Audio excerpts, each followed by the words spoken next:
Should I take a spinning class to see how I'm spinning my yarn wrong? Okay, my name is Brian. I'm a hand spinner. I am mostly self-taught, just like many people in the hand spinning community.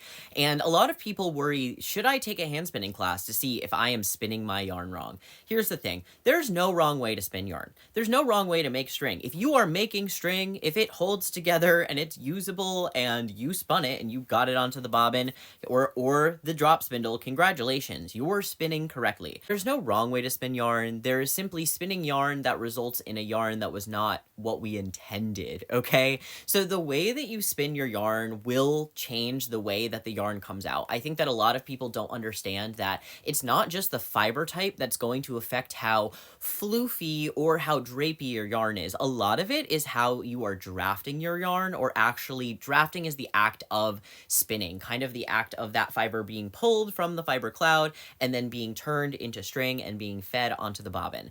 There are woolen and worsted style yarns. Now, when we say worsted, we don't mean the weight. This is a category, a way of describing hand spun yarn, and it's essentially a spectrum of characteristics, and it's a lot of different things. So it's also not just the way you spin it, it's also the way your prep is. There's combed prep and then there's carded prep.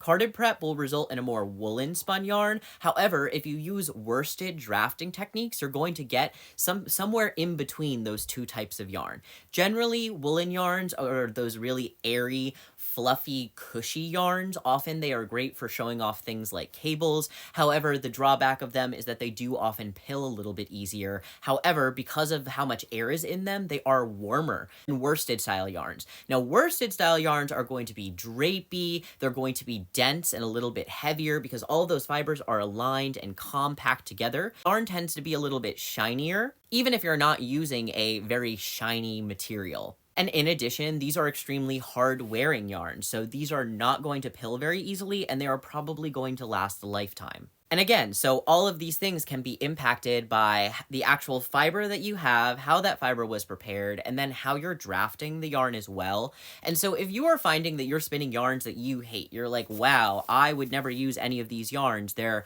too dense and drapey. Or on the other end, maybe you really like to make things like shawls that are heirloom pieces, and you're like, these yarns are so floofy. In that case, go take a class and figure out what you're doing wrong in terms of getting the yarn that you want to. It's not that you're spinning incorrectly, it's just going to be ways and suggestions of how you can spin in a way that makes it more efficient or gets more yarns that you will actually use.